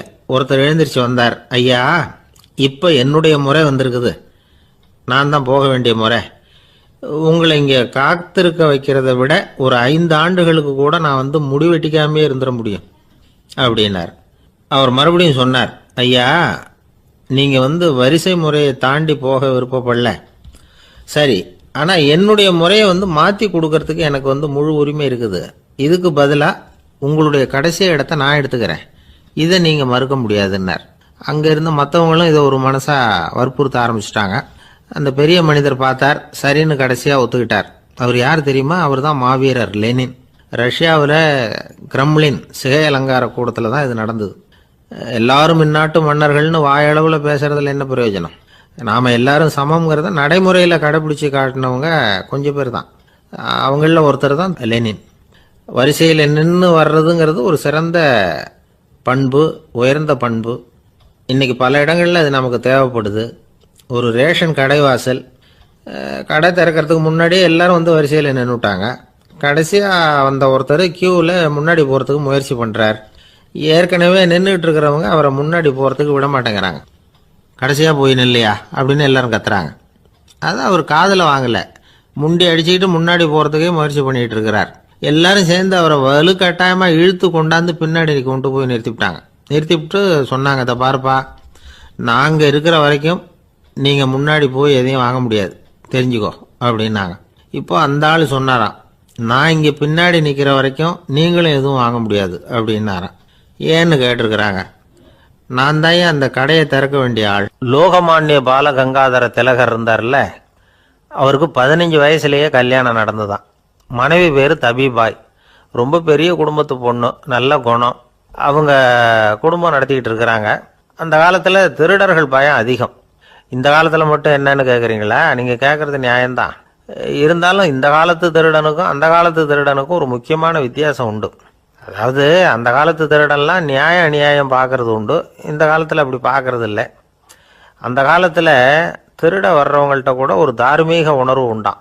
அதாவது அப்போ உள்ள கொள்ளைக்காரங்க எதை களவாடினாலும் சரி, அரிசியை மட்டும் களவாடுறது இல்லையா, அப்படி ஒரு கொள்கை. அதனால பாருங்க, அந்த காலத்து பெண்கள் நகை நட்டுகளை பத்திரமா வைக்கணும்னா பெட்டியில் வைக்கிறது இல்லை, அரிசி பானையில் போட்டு வச்சு விடுறது. இப்போல்லாம் பேங்க்கில் சேஃப்டி லாக்கர்னு இருக்குல்ல, அது மாதிரி அந்த காலத்தில் சேஃப்டி லாக்கருங்கிறது அரிசி பானை. வளையல், மூக்குத்தி, தோடு இப்படி எதுவாக இருந்தாலும் அதில் போட்டு பத்திரமா வச்சுருவாங்க. திருடன் அரிசி பானை பக்கம் போகிறதில்ல. ஏன்னா சாப்பிட்ற விஷயத்தில் கை வைக்கக்கூடாது, அது பாவம் அப்படின்னு அவன் நினைக்கிறான். திலகரோட மனைவி தபிபாயும் அதே மாதிரி தன்னுடைய ஆபரணங்களை ஒரு அரிசி பானைக்குள்ளே போட்டு மூடி வச்சுருந்தாங்களாம். இப்படி இருந்தப்போ ஒரு நாள் ஒரு பிச்சைக்கார பொண்ணு வீடு வீடாக பிச்சை கேட்டுக்கிட்டே வந்திருக்குது. திலகர் வீட்டுக்கும் தர்மம் போடுங்க தாயே அப்படின்னு தான் அந்த பொண்ணு. அந்த அம்மா தபிபாய் காதில் இது விழுந்திருக்கு. உடனே கை நிறைய அரிசி அள்ளிக்கிட்டு போட்டிருக்கு. பாத்திரத்தில் அரிசியை போட்டதுக்கு அப்புறம் தான் தெரியுது, பளிச்சுன்னு கண்ணில் படுது. அதாவது அந்த அம்மாவோட வைர மூக்குத்தி ஒன்று அரிசியோடு சேர்ந்து அந்த பிச்சைக்கார பொண்ணு பாத்திரத்தில் போய் விழுந்துட்டுது. இந்த அம்மாவுக்கு மனசுக்குள்ளே குழப்பம், என்ன இப்படி ஆயிட்டுதே, மூக்குத்தி போயிட்டுதே, பிச்சை பாத்திரத்திலேருந்து அதை எப்படி எடுக்கிறது அப்படின்னு தயக்கம். வாயை திறந்து அதை கேட்கறதுக்கும் கூச்சம். திண்ணையில் உட்காந்துருந்த திலகர் இவ்வளவையும் பார்த்துக்கிட்டு இருக்கிறார். மனைவியின் மனசுக்குள்ளே நடக்கிற மௌன போராட்டத்தை அவர் நல்லா புரிஞ்சுக்கிட்டாராம். மனைவியை பார்த்து சொன்னாராம், தபிபாய், இது தெய்வ சம்மதம், அவளுக்கு சேர வேண்டிய மூக்குத்தி அவகிட்ட போயிட்டுது. பிச்சை பாத்திரத்தில் விழுந்த மூக்குத்தியை எடுக்க வேணாம், அப்படின்னாராம். சரின்னு சொல்லிவிட்டு மேற்கொண்டு எதுவும் சொல்லாமல் அந்த அம்மா வீட்டுக்குள்ளே போயிட்டாங்களாம். இந்த காலத்துலலாம் அது மாதிரி நடக்குமா? வெறும் அரிசியை போட்டுட்டு விவகாரம் பண்ணிட்டு இருக்க மாட்டோமா? ஒரு பெரிய மனுஷன் வீட்டுக்கு ஒரு பிச்சைக்காரன் வந்தான். ஐயா, நாங்கள் பிச்சைக்காரங்கள்லாம் சேர்ந்து ஒரு சங்கம் வச்சுருக்குறோம், அதுக்கு நிதி சேர்க்குறோம், அதுக்கு ஒரு 100 ரூபா கொடுத்தீங்கன்னா எங்களுக்கு பெரிய உதவியாக இருக்கும் அப்படின்னானா. அதெல்லாம் ஒன்றும் கொடுக்க முடியாது போ அப்படின்னாரான் அவர். அப்படின்னா ஒரு 50 ரூபாயாவது கொடுங்களேன் அப்படின்ட்டுருக்கான். அதுவும் முடியாதுன்னு சொல்லிவிட்டார். 25 ரூபா அப்படின்னு இருக்கான். எதுவும் முடியாது அப்படின்னாரான். சரிங்க, இவ்வளவு பெரிய வீட்டுக்கு வந்துட்டு வெறுங்கையோடு திரும்புறது நல்லா இருக்காது, அதனால சும்மா ஒரு 1 ரூபா மட்டுமாவது கொடுங்க அப்படின்ட்டுருக்கான் அவன். ஒரு பைசா கூட என்கிட்ட கிடையாது அப்படின்னு விட்டாரான் இவர். அப்படின்னா நீங்கள் ஒரு காரியம் பண்ணுங்களேன் அப்படின்னானா அவன். என்ன செய்யணும் அப்படின்ட்டுருக்கார். எங்கள் சங்கத்தில் நீங்களும் ஒரு மெம்பராக சேர்ந்துருங்க அப்படின்னானா. ஒரு ஊரில் ஒரு மன்னன் இருந்தான், கொடுங்கோல் மன்னன். நிறைய தொந்தரவு பண்ணிக்கிட்டு இருந்தான். அவன் ஒரு தடவை என்ன பண்ணான் தெரியுமா? ஒரு தப்பும் பண்ணாத ஒரு இளைஞனை பிடிச்சி ஜெயிலில் அடைச்சுட்டான். அந்த பையனோட சொந்தக்காரங்கள்லாம் ராஜா கிட்ட போனாங்க. அவன் ஒரு தவறும் பண்ணலை, அவனை விடுதலை பண்ணுங்க அப்படின்னு கெஞ்சி கேட்டுக்கிட்டாங்க. மன்னன் வந்து யோசனை பண்ணான். அந்த இளைஞனை கூப்பிட்டுக்கிட்டு வர சொன்னான். அவனை கொண்டாந்து ராஜா முன்னாடி நிறுத்தினாங்க. இதை பாருப்பா, உன்னை நான் விடுதலை பண்ணுவேன், ஆனால் ஒரு கண்டிஷன். அந்த நிபந்தனையை நீ நிறைவேற்றினா உனக்கு விடுதலை அப்படின்னா மன்னன். சரின்னு ஒத்துக்கிட்டான் பையன். மன்னன் வந்து கண்டிஷன் என்னங்கிறத சொன்னான். உங்ககிட்ட ஒரு செம்மறி ஆட்டை கொடுக்க போகிறேன், 1 மாதத்துக்கு அதுக்கு தேவையான தீனியையும் கொடுக்க போகிறேன். 1 மாதம் கழித்து அந்த ஆட்டை வந்து எடை போட்டு பார்ப்பேன். அந்த ஆட்டின் எடை கொஞ்சம் கூட கூடி இருக்கக்கூடாது. எடை கூடி இருந்தால் உனக்கு விடுதலை கிடையாது. என்ன சொல்கிற அப்படின்னா. பையனுக்கு ஒன்றும் புரியல, பயமாக போயிட்டுது. குழம்பிக்கிட்டே நின்றுக்கிட்டு இருக்கிறான். சரி, ஒரு நாள் டைம் தரேன், நல்லா யோசனை பண்ணி பார்த்துட்டு நாளைக்கு உன் முடிவை சொல்லு அப்படின்னா மன்னன். பையன் கவலையோடு வெளியில் வந்தான். அங்கே ஒரு பெரியவர் நின்றுக்கிட்டு இருந்தார். அவர்கிட்ட விஷயத்தை சொன்னான். அந்த பெரியவர் இந்த பையனுக்கு காதோட காதாக ஒரு வழியை சொல்லி கொடுத்தார். அதை கேட்டதும் பையன் மறுபடியும் மன்னன் முன்னாடி வந்து நின்னா. உங்கள் நிபந்தனையை ஏற்றுக்கிறேன்னு சொன்னான். மன்னன் வந்து ஒரு ஆட்டுக்குட்டியையும் அதுக்கு 1 மாதத்துக்கு தேவைப்படுற தீவனத்தையும் கொடுக்கும்படியாக உத்தரவு போட்டான். கொடுத்தாங்க, ஓடிட்டு போயிட்டான். 1 மாதம் தினமும் தவறாமல் அந்த தீவனத்தை ஆட்டுக்குட்டிக்கு போட்டுக்கிட்டு இருக்கிறான். 1 மாதம் கழித்து அந்த ஆட்டை வந்து அரண்மனைக்கு ஓட்டிகிட்டு போனான். மன்னன் அதை எடை போட்டு பார்க்குறான், எடை கூடவே இல்லை, அப்படியே தான் இருக்குது. உடனே போட்ட நிபந்தனைப்படி அந்த இளைஞனை வந்து விடுதலை பண்ணிவிட்டான். சரி, ஆட்டுக்கு எடை கூடாமல் இருக்கிறதுக்கு அந்த பெரியவர் சொல்லி கொடுத்த யோசனை என்ன அப்படின்னா, அது வேற ஒன்றும் இல்லை. அந்த ஆட்டுக்கு எதிரில் அது கண்ணில் படுற மாதிரி ஒரு ஓநாயை கட்டி போட சொன்னார். அவ்வளவுதான். ஆட்டுக்கு ஓநாய்ங்கிறது பிறவி பகை. ஓநாயை பார்த்தா ஆடு நடுங்க ஆரம்பிச்சிரும், அவ்வளவு பயம். தினமும் அந்த ஆடு பயந்துக்கிட்டே தேனி சாப்பிட்டுது, எடை கூடல. அதுதான் ரகசியம். இது வந்து சின்ன பிள்ளைங்களுக்கான ஒரு கதை. இதிலிருந்து தெரிஞ்சுக்க வேண்டிய உண்மை என்னன்னா, நாமெல்லாம் சாப்பிட்றப்ப மனசும் உடம்பும் அமைதியாக இருக்கணும். அப்போதான் அது உடம்புல ஒட்டும். அவசரத்துலையும் பயத்துலையும் சாப்பிட்டா அது சரியா ஜீரணம் ஆகாது. இன்னொரு ராஜா இருந்தார். அவரும் ஒரு இளைஞனை ஜெயிலில் அடைச்சி விட்டார். விடுதலை பண்ணணும்னா ஒரு கண்டிஷன்னார். என்னன்னு கேட்டான்.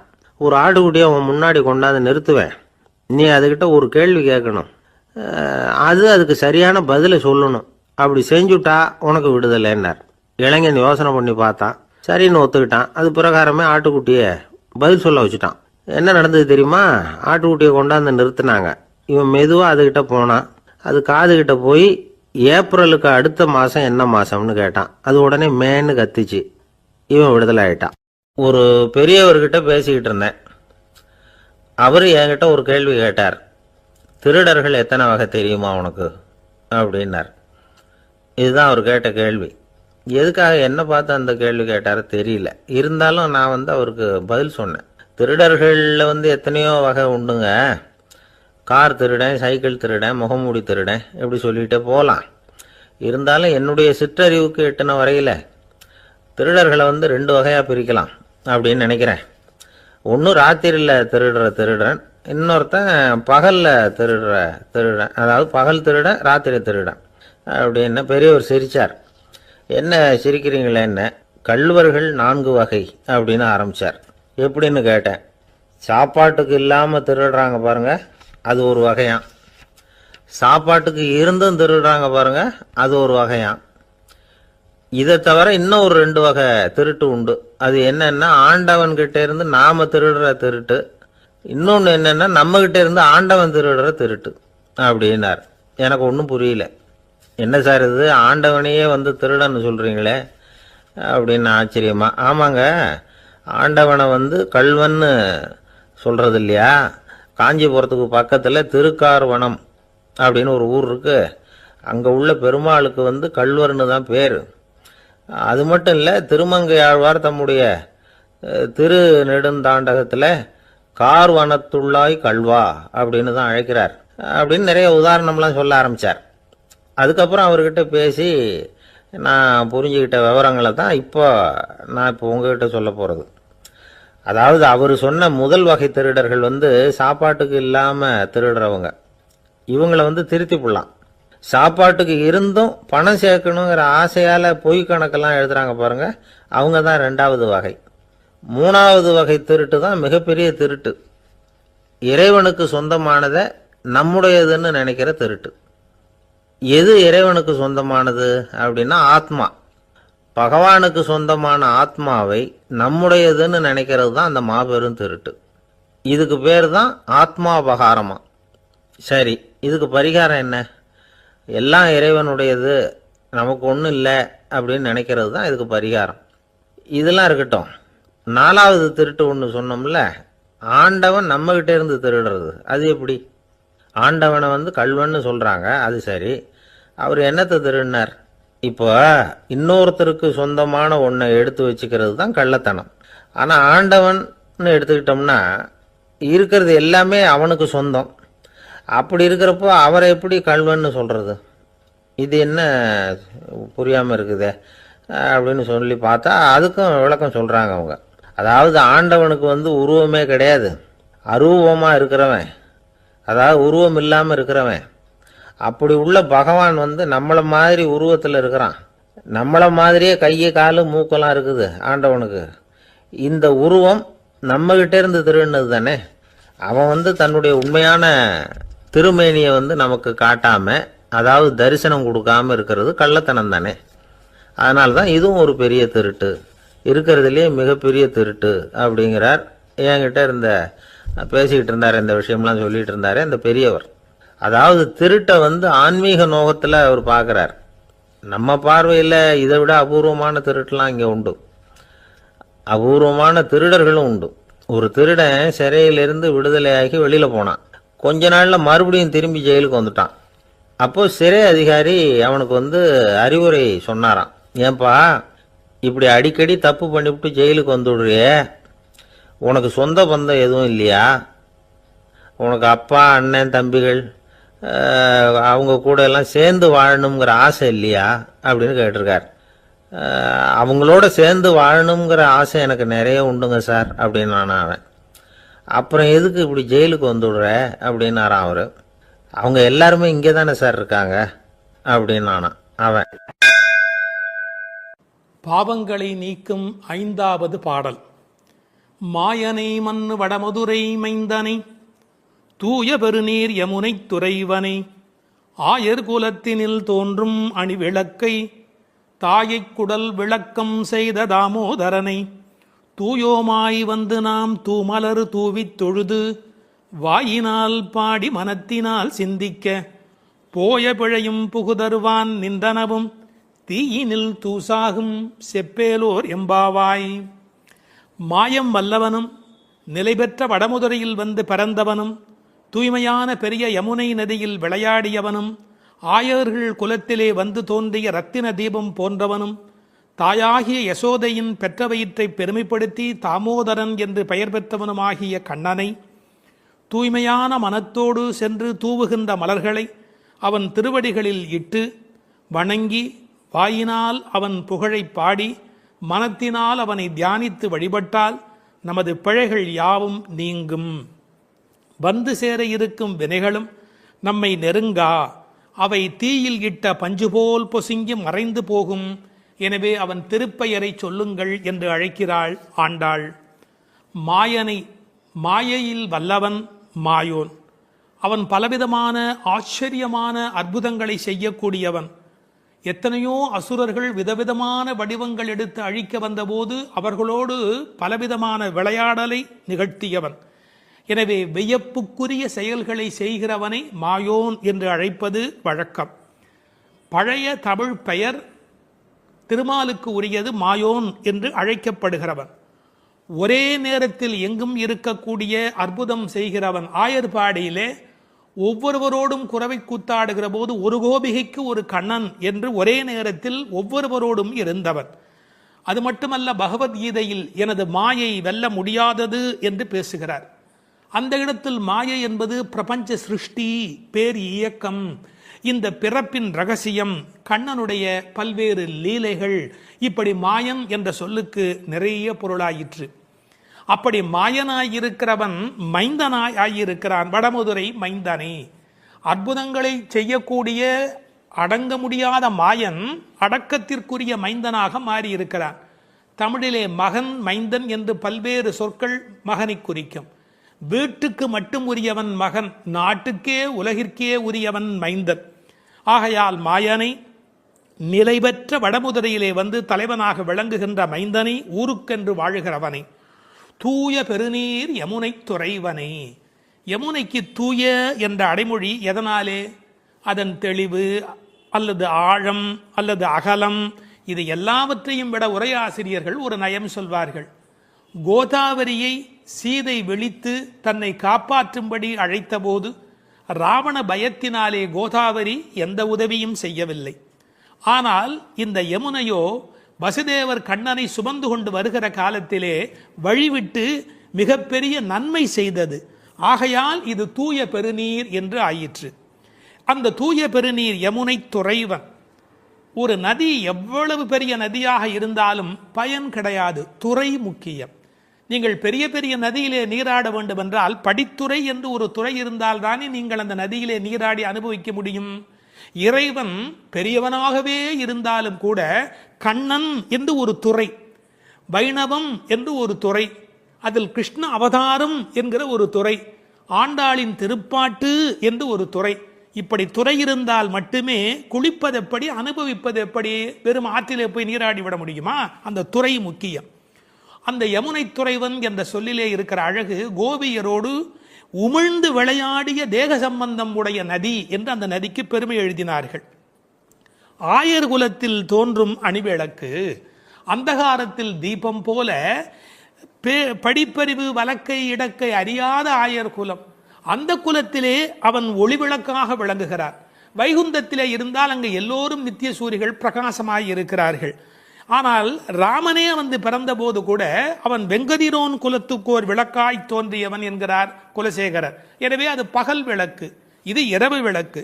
ஆயர் குலத்தினில் தோன்றும் அணிவிளக்கை மங்கள விளக்கு, தாயை குடல் விளக்கம் செய்த தாமோதரனே. தாமோதரன் என்ற சொல்லுக்கு கயிறு பதிந்த வயிறு உடையவன் என்று பொருள். இந்த மாடுகளை எல்லாம் கட்டி, அது அருந்து போன கயிற்றை கன்றுக்குட்டிக்கு கட்டி அதிலிருந்து. மூன்றாம் பாடல் வைணவர்கள் வாழ்த்தாக சொல்லுகின்ற வளமான பாடல். ஓங்கி உலகளந்த உத்தமன் பேர் பாடி நாங்கள் நம் பாவைக்கு சாற்றி நீராடினால் தீங்கின்றி நாடெல்லாம் திங்கள் மும்மாறி பெய்து ஓங்கு பெருஞ்சன்னல் ஊடு கயல் உகள புங்குவளைப் போதில் பொறிவண்டு கண்படுப்ப தேங்காதே புக்கிருந்து சீர்த்த முலை பற்றி வாங்க குடம் நிறைக்கும் வள்ளல் பெரும் பசுக்கள் நீங்காத செல்வம் நிறைந்தேலோர் எம்பாவாய்.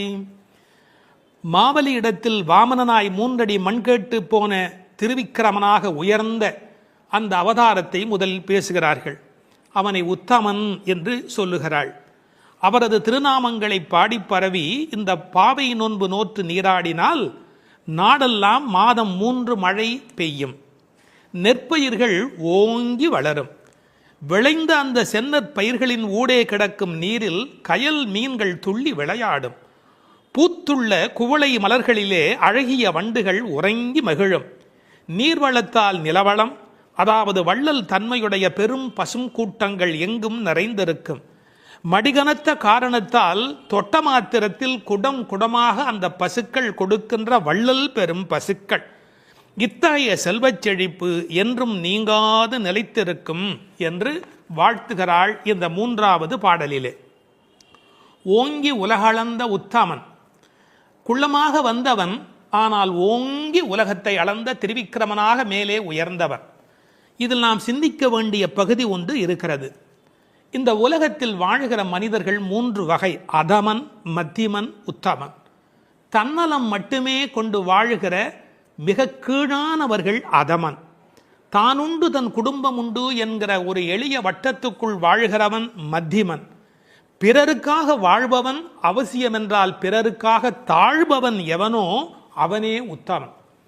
அப்படி இந்த உலகத்தில் பிறருக்காக தாங்கி தாழ்ந்து சென்ற இடம் என்பதால் அவர் தாழவில்லை. கை நீட்டி யாசக மகாபலி இடத்தில் கேட்டாலும் அவர் தாழவில்லை, ஓங்கினார் என்ற பொருள் வரும்படியாக ஓங்கி உலகளந்த உத்தமன் என்று எழுதுகிறார்.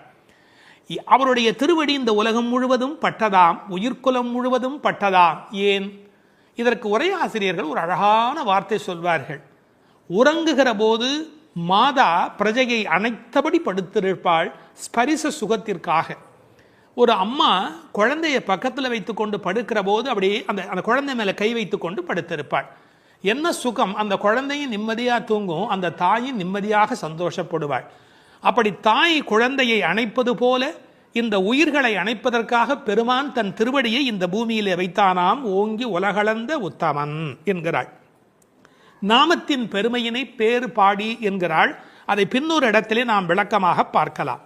நாங்கள் நம் பாவைக்கு சாற்றி நீர் ஆடினால், அவனுடைய புகழை சொல்லி நாங்கள் பாடிக்கொண்டு நீராடினால் என்ன நடக்கிறது?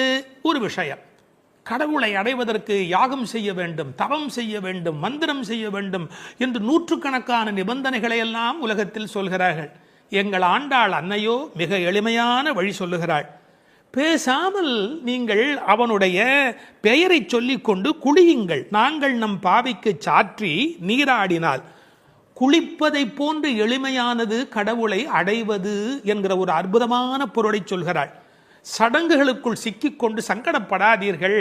நீங்கள் அவனை பாடும் பக்தி ஒன்றே போதுமானது, அவனது நாமத்தை சொல்லுகிற நாம சங்கீர்த்தனமே உங்களுக்கு போதுமானது என்ற பொருளிலே it is so simple. Involvement, பக்தர்களின் பங்கேற்பு இருக்கும்படியாக நாங்கள் நம் பாவைக்கு சாற்றி நீராடினால் மழை பெய்யும். எப்படி பெய்யும்? தீங்கின்றி நாடெல்லாம் திங்கள் மும்மாறி.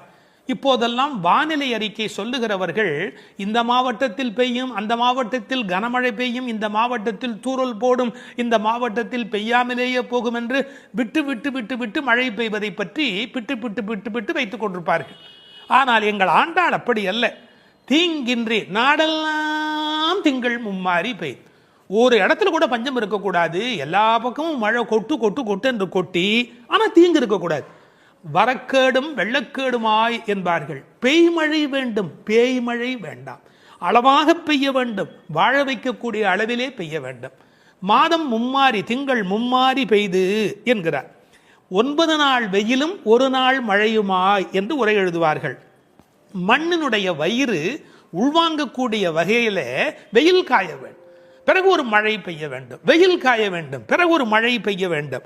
அப்படி பெய்யக்கூடிய மழைதான் தீங்கின்றி உலகத்தை வாழ வைக்கும். மும்மாறி என்றார்களே, யாருக்காக மும்மாழி?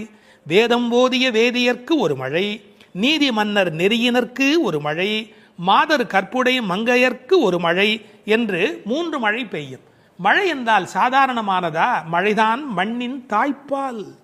அடுத்தது, அந்த மழையின் காரணமாக நெல் விளைகிறது. ஓங்கு பெருஞ்சென்னல். ஒவ்வொரு நெல்லும் கதிரும் ஒரு ஆள் உயரத்துக்கு மேலே போயிருக்கிறது. பழைய காலத்து விவசாயம் தெரிந்தவர்களுக்கு தெரியும், மிக உயரமாக பயிர் இருக்கும். இது என்ன செய்தார்கள்? அதையெல்லாம் குட்டை பயிர்களாக மாற்றிக்கொண்டே வந்தார்கள். பயிர் குட்டையாகி கதிர் கனத்து போன கலிகாலம் இந்த காலம். பயிர் குட்டையாகி கதிர் கனத்து போனது. மாட்டை பற்றி மனிதன் எங்கே கவலைப்பட்டான்? ஓங்கி என்று நன்றாக வளர்ந்திருந்தால் மாட்டுக்கு நிறைய வைக்கோல் கிடைக்கும், நிறைய பால் கொடுக்கும். மாடினுடைய சாணமும் அந்த மண்ணில் அந்த நறுமணமும் இல்லை என்றால் அந்த பூமியில் வளம் எப்படி இருக்க முடியும்? ஓங்கு பெரும் சென்னல், ஒரு ஆள் நடந்தால் மறைக்கும். அப்படி இப்போது காளை மாடுகளே இல்லை. ஊசி வழியே பசுக்களின் தாய்மை எய்தும் உயிர்ப்பில்லா உலகமாக இன்றைக்கு உலகம் சுருங்கி போய்விட்டது. எனவே மாடுகளை பற்றி கூட கவலைப்படக்கூடிய வகையிலே மாடுகள் தானே பெரும் செல்வம். ஓங்கு பெருஞ்சென்னல் என்று எழுதுகிறாள்.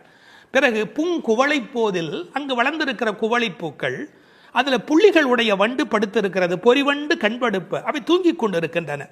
அதாவது ஒரு பூவில் போனாலேயே அவ்வளவு தேன் கிடைத்து விடுவதாலே அவை இன்னொரு பூவுக்கு வண்டு பறந்து பறந்து போகும். வண்டு மாதிரி பூ விட்டு பூ தாவுகிறான் என்பார்கள். இப்போ எப்படி அல்ல, ஒரே பூவிலேயே வேண்டிய அளவு தேன் கிடைத்து விடுவதால் மயங்கி கிடக்கின்றன.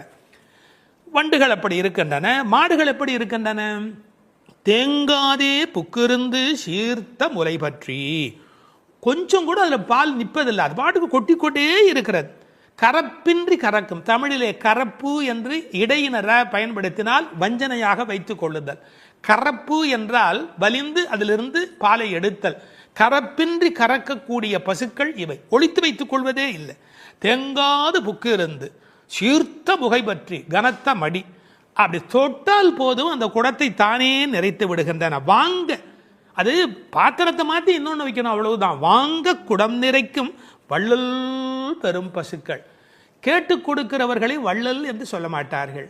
இளன் என்று எவ்வம் உரையாமை ஈதல், கேட்பதற்கு முன்னாலேயே கொடுப்பதுதான் வள்ளல் தன்மையினுடைய அடையாளம். இந்த பசுக்கள் வஞ்சனையற்றவை, எனவே அவை வள்ளல் பெரும் பசுக்கள். நீங்காத செல்வம் நிறைந்தேலோர் எம்பாவாய். நீங்காத செல்வம் என்றால் என்ன பொருள்? உலகத்தாருக்கு சில செல்வம் தேவை, ஆனால் இறை ஞானம்தான் உண்மையில் நீங்காத செல்வம். இப்போது இப்படி எடுத்துக்கொள்வோம். பரமனடி பாடி துதித்தால் நீங்காத செல்வம் நிறையும். தீங்கின்றி திங்கள் மும்மாறி பெய்யும். ஓங்கு பெருஞ்சன்னல் விளையும். வாங்க குடம் நிறைக்கும் வள்ளல் பெரும் பசுக்கள். பாருங்க எப்படி ஒன்றை ஒன்று சார்ந்ததாக இருக்கிறது. பகுத்தறிவுவாதிக்கும் பக்தனுக்கு என்ன வித்தியாசம்? இந்த புரட்சியை சொன்னதோடு அவன் நிறுத்தி விடுகிறான். என்ன புரட்சி? பசுமை புரட்சி, வெண்மை புரட்சி, பால், மீன் துள்ளுகிறது, நீல புரட்சி. இது மூன்றுமே கிடைத்து விட்டதால் பூமி வளமுடையதாகிறது என்று பகுத்தறிவுவாதி நிறுத்தி விடுகிறான். ஒன்றை மறந்து விடுகிறான். பரமனடி பாடுவதால் தான் இது மூன்றுமே நடந்தது என்பதுதான் பக்தனுடைய பார்வை. இன்டர் டிபெண்டன்ட், ஒன்றை ஒன்று சார்ந்திருக்கிறது. அடுத்தது அதை விட ரொம்ப அற்புதம். இந்த உலகத்தில் செல்வம் மட்டுமே இருந்தால் மனநிறைவு வருமா? வராது. போட்டி, பொறாமை, பகை வரும். சாந்தி சாந்தி சாந்தி என்று நிறைவு செய்வார்கள். அந்த நிறைவு எப்போது வரும்? அது பக்தியின் மூலம், பரமனடி பாடுவதன் மூலம் வரும். எனவே சம்பூர்ணமான நிறைவை தரக்கூடியது எது?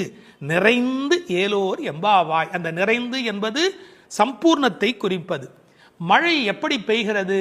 மனிதன் நல்லவனானால் இயற்கை அவனை விட நல்லவனாக மாறிவிடுகிறது. மனிதன் நல்லவனானால் இயற்கை அவனை விட நல்லவனாக மாறிவிடுகிறது. மழை பொழிகிறது, பால் சுரக்கிறது, செல்வம் செழித்தோங்குகிறது என்று வாழ்த்துக்குரிய பாடலாக அமைந்திருக்கிறது இந்த அழகான பாடல்.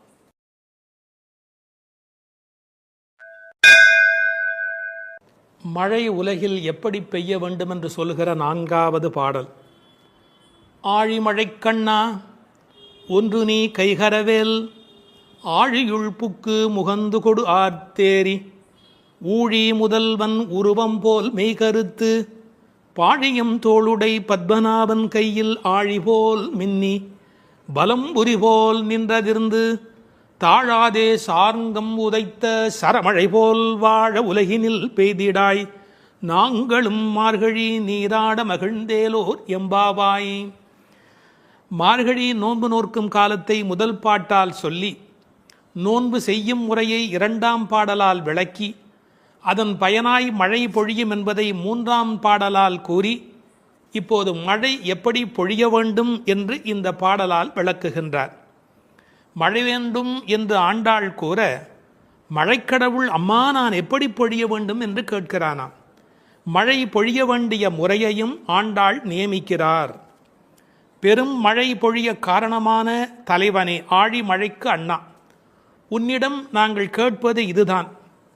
கொஞ்சம் கூட கையில் மிச்சம் வைத்துக் கொள்ளாதே, நன்றாக பெய்துவிடு. பெருங்கடலில் புகுந்து ஆழமான இடம் வரை சென்று நீரை முகந்து, சப்தத்துடன் மேலே வானத்தில் கிளம்பி, ஊழி காலத்து தலைவனான எம்பெருமானது வடிவம் போல உடம்பு கருத்து கார்மேகமாய், பரந்த அழகிய தோள்களை உடைய பத்மநாபனான திருமாலின் வலது திருக்கரத்தில் உள்ள சக்கரத்தைப் போல் மின்னி, இடது கரத்திலே உள்ள பாஞ்சசன்ய சங்கு போல இடியிடித்து, அவனது கரத்திலே உள்ள சார்ங்கம் என்ற வில்லிலே இருந்து புறப்படுகின்ற அம்புகளைப் போல மழை பெய்ய வேண்டும். இம்மழை நாங்கள் உலகில் வாழச் செய்வதாய் இருக்க வேண்டும். நாங்கள் மார்கழி நீராட்டத்தில் பங்கு பெறவும் நீர்நிலைகளில் தண்ணீர் நிரம்பி இருக்க வேண்டும் என்ற பொருள் இந்த பாட்டின் திரண்ட பொருள். ஆழி மழைக்கண்ணா ஒன்று நீ கைகரவேல். மழைக்கு அண்ணா என்றும் பிரிப்பார்கள், மழைக்கண்ணா என்றும் அழைப்பார்கள். இந்த குழந்தைகள் வருணனை முதலில் குறிப்பிடுகின்றன. அவர் யார் என்ன என்று பெயர் தெரியாததாலே சின்ன பிள்ளைகள் அண்ணா என்று அழைக்கிற மாதிரி ஆழி மழைக்கு அண்ணா என்று பொதுவாக அழைத்தன.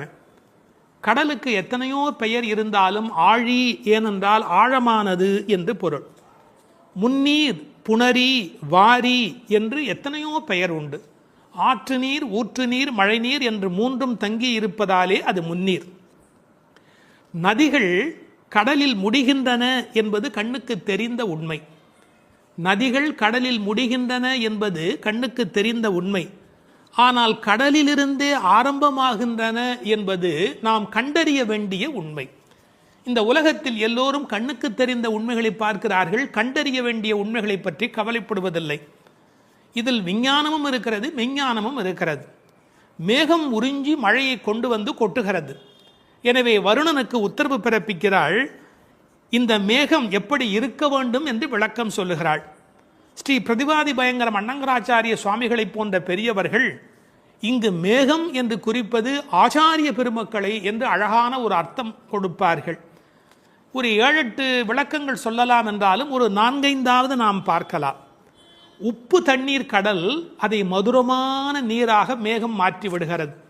அதுபோல கடினமான விஷயங்களையும் உபதேசிக்கிற ஆச்சாரியர்கள் மதுரமான விஷயங்களாக மாற்றி விடுகிறார்கள். கடல் அங்கங்கே போய் பெய்துவிட முடியாது, தண்ணீர் கொடுக்க முடியாது. அதுபோல் பரமாத்மாவை விட ஆச்சாரியர்கள் அங்கங்கே விஜயம் செய்து மக்களுக்கு இந்த மழை பெய்கிறார்கள். மழை பள்ளத்தை நிரப்புவது போல ஆச்சாரியன் உள்ளத்தை நிரப்புகின்றார். மழை பெய்யாவிடில் நஷ்டம், அதுபோல் ஆச்சாரியன் உபதேசிக்காவிடில் மிகப்பெரிய நஷ்டம். மழை சிப்பியிலே முத்து உண்டாக்கும். ஆச்சாரியன் மோசமான மனிதனிடத்திலும் முத்துமுத்தான கருத்துக்கள் சேரும்படியாக உண்டாக்கி விடுகிறார். எனவே இங்கு மேகம் என்று குறிப்பிட்டாலும் அதை ஆச்சாரியன் என்று பொருள் கொள்ள வேண்டும் என்று வெகு நுட்பமான பார்வையினை சொன்ன ஆச்சாரிய பெருமக்கள் உண்டு. நீ கை கரவேல், கஞ்சத்தனம் பண்ணிடாதே, உங்கள்கிட்ட இருக்கிற எல்லாத்தையும் கொட்டிடு, எங்களை ஏமாற்றி விடாதே, ஒன்னையும் கையில் வச்சுக்காதே. ஒன்று நீ கைகரவேல். ஆழியுள் புக்கு முகந்து கொடு ஆர்த்தேரி. நல்ல கடல் வரையிலே உள்ளே போ. இந்த ஆழியுள் புக்கு முகந்து கொடு ஆர்த்தேரி என்பதை எம்பெருமானாரோடு ஓமிப்பார்கள். அவர் கடல் போன்ற தத்துவங்களை எல்லாம் வாங்கி எளிமையான தத்துவங்களாக இந்த உலகத்துக்கு கொடுத்தார். அப்படி ஆழத்திலே உள்ளே போ. ஆழியுள் புக்கு முகந்து கொடு ஆர்த்தேரி. இந்த உலகத்திலேயே சிரமமான விஷயம் ஆழமான பகுதிக்குள் பிரவேசிக்கும் போதுதான். ஒரு மனிதன் தன்னுள் ஆழும் போதுதான் அவனுக்குள் கருணை மழை புறப்படுகிறது. முகந்து கொடு ஆர்த்தேரி, அதாவது ஒரு ஆடியோ எஃபெக்ட். அது எப்படி சத்தம் கொடுத்து கொண்டு இடிக்கிறது என்று ஆர்த்து ஏரி. இந்த மேகம் வெள்ளையா இருக்கிறது, அது சிவப்பாக மாறுகிறது, கருப்பாக மாறுகிறது. கம்பன் பாடுகிற போது சொல்வார், நீரணிந்த கடவுள் நிறத்தவான் ஆரணிந்து சென்று ஆர்களி மேய்ந்து. சிவபெருமான் மாதிரி வெள்ளையா இருக்கிறது, சேரடிந்த முலைத்திரு நங்கைதன் வீரடிந்தவன் மேனையின் மீண்டது. திருமகள் கணவன் போல் அது கருப்பாகி வெளியிலே வருகிறது. வெள்ளையிலிருந்து அது கருப்பு மேகமாக மாறுகிறது. எல்லோரும் கருப்பை வெள்ளையாக்குவார்கள், இங்கு வெள்ளை கருப்பாகிறது. பார்க்கெல்லாம் தலைவனாக விளங்குகின்ற பரந்தாமன் இருக்கிறானே, அவன் போல என்று மேகத்தை பார்க்கிற போது கூட பரந்தாமனை பற்றிய சிந்தனை இங்கு நம்முடைய மனதில் பதியும்படி பாடுகிறாள். எப்படி? ஊழி முதல்வன் உருவம் போல் மெய்கருத்து. இது வீடியோ. ஆர்த்தேரி என்பது ஆடியோ. இப்போது கண்ணுக்கு முன்பாக கொண்டு வந்து நிறுத்துகிறாள். ஊழி முதல்வன், இந்த உலகத்தின் கடைசி காலத்தினுடைய தலைவனாக அவன் விளங்குகிறான். அவனுடைய உருவம் எப்படி மெய் கருத்து விளங்குகிறதோ அதுபோல் நீ இருக்க வேண்டும். காக்கை சிறகினிலே நந்தலாலா நிந்தன் கரியனிடம் தோன்றுதையே நந்தலாலா என்று கண்ணனுடைய கருப்பை மகாகவி பாரதி அனுபவித்தார் அல்லவா? அதுபோல அந்த உருவம் மெய்கருத்து விளங்குகிறது. பாருங்கள், இடிப்பதில் ஒரு ஆடியோ எஃபெக்ட், அந்த உருவத்தை வர்ணிப்பதில் ஒரு வீடியோ எஃபெக்ட். இந்த ஆடியோ வீடியோ பாடலை நீங்கள் பாடியோ ஆடியோ இந்த உலகத்தில் வெளிப்படுத்த வேண்டும். பாழியம் தோளுடை பத்மநாபன் கையில். இந்த பெருமானுடைய தோள் எப்படிப்பட்ட தோள் தெரியுமா? பருத்த தோள், பெருத்த தோள், நிறைய பலம் தாங்கக்கூடியது.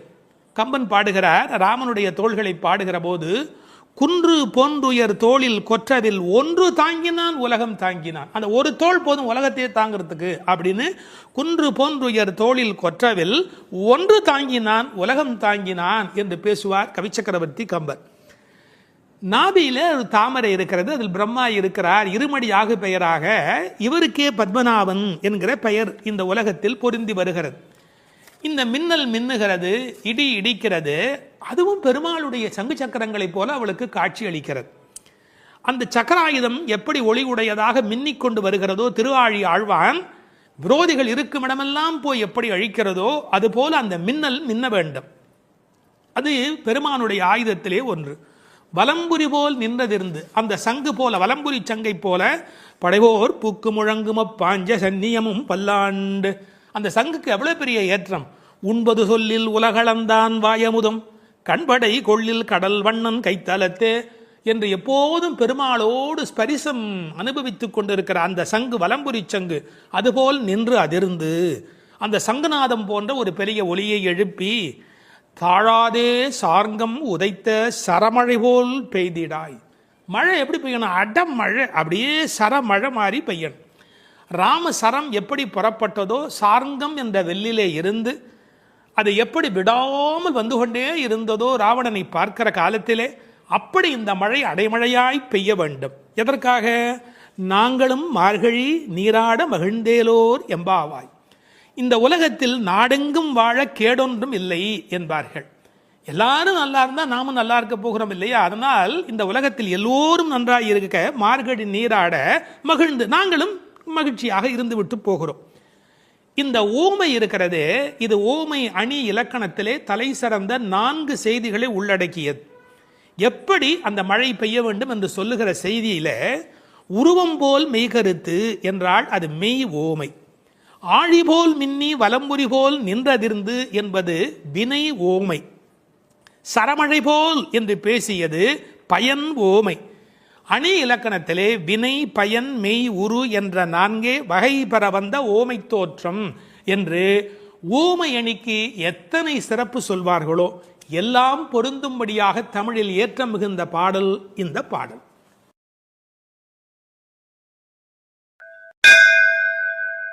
வேதம் அனைத்துக்கும் வித்தான திருப்பாவையின் 6வது பாடல். இது பாடல் தொடங்கி திருப்பள்ளி எழுச்சியாக அமைகிறது. உறங்குகிற பெண்ணை வெளியில் இருக்கிறவள் எழுப்புவது போல பாடலின் அமைப்பு முறை. விடிந்தது என்பதற்கான அடையாளங்கள் சொல்லி எழுப்புகிறார்கள்.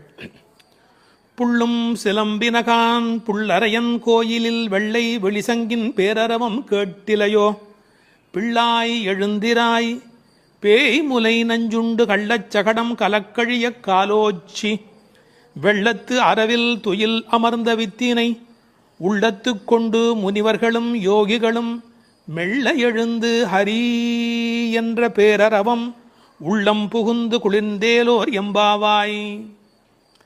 முன் அனுபவம் ஏதுமில்லாத கன்னிப்பெண்ணே, இன்னும் உறங்குகிறாயே? விடியலை முன்னே அறிந்து கொள்ளும் இயல்புடைய பறவைகளும் கூட எழுந்து ஓசை எழுப்பி இறை தேட புறப்பட்டு விட்டனவே, அது உனக்கு தெரியவில்லையா? பறவைகளுக்கு அரசனான கருடனை வாகனமாக கொண்ட திருமால் திருக்கோயிலிலே வெண்மை நிறமுள்ள சங்கு தன் ஒலி எழுப்பி அழைக்கின்ற பேரோசை உன் காதில் விழவில்லையா? பெண் பிள்ளையே, விரைவில் படுக்கையை விட்டு எழுந்திரு. முன்பு தன் தாய் யசோதை வடிவில் முலைக்காம்பில் நஞ்சையே தீட்டிக் கொண்டு வந்து கண்ணனுக்கு வஞ்சகமாக பாலூட்ட கருதினாளே பூதனை.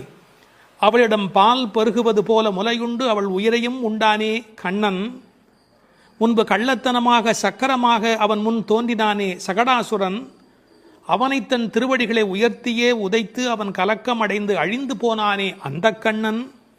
திருப்பார்கடலிலே அமைந்திருக்கும் ஆதிசேஷன் என்னும் பாம்பின் மேல் அரிதுயில் கொண்டிருக்கிறானே அந்த கண்ணன்.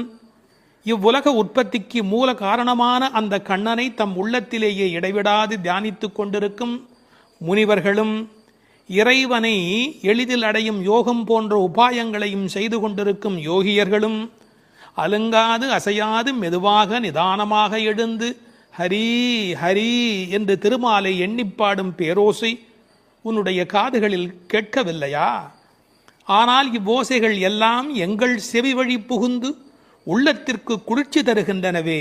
இந்த அனுபவத்தை எங்களுடன் பகிர்ந்து கொள்வதற்காகவாவது நீ எழுந்து வரமாட்டாயா?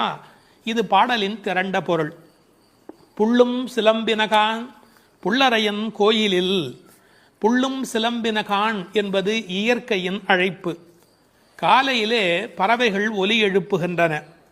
இதில் புள்ளும் என்றால் அந்த உண்மை சிறப்பு உண்மை. காலை பொழுது எப்படி விடுகிறது என்றால் கோழி கூவுது என்று ஒரு வார்த்தை சொல்வார்கள். மனித வாழ்க்கை இயற்கையோடு கலந்து நிற்கக்கூடிய தனித்த சிறப்புடையது. அது காலையில் இறை தேடுவதற்கு புறப்படுவதற்கு முன்பாக ஒலி எழுப்பி அதன் பிறகு புறப்படும்.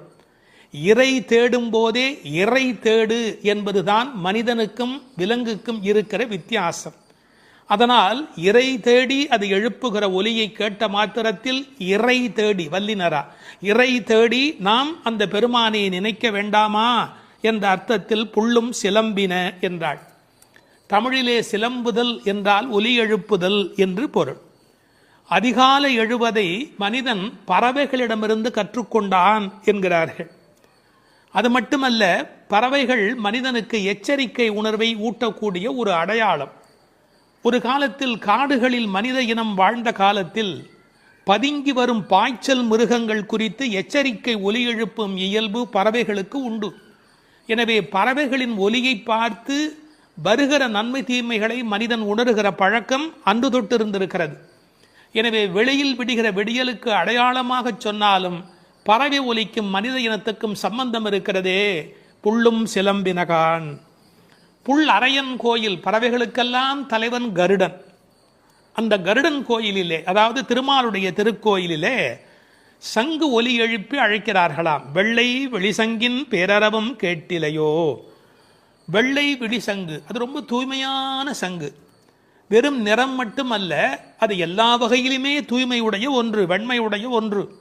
அது அழைப்பதற்காகவே பயன்படுத்தப்படுவதாலே விழிசங்கு கோயிலிலே நடை திறந்து விட்டது, மக்கள் வரலாம் என்பதற்கான அறிவிப்பு சங்கொலியின் மூலம் அந்த ஊருக்கு தெரிவிக்கப்படுகிறது.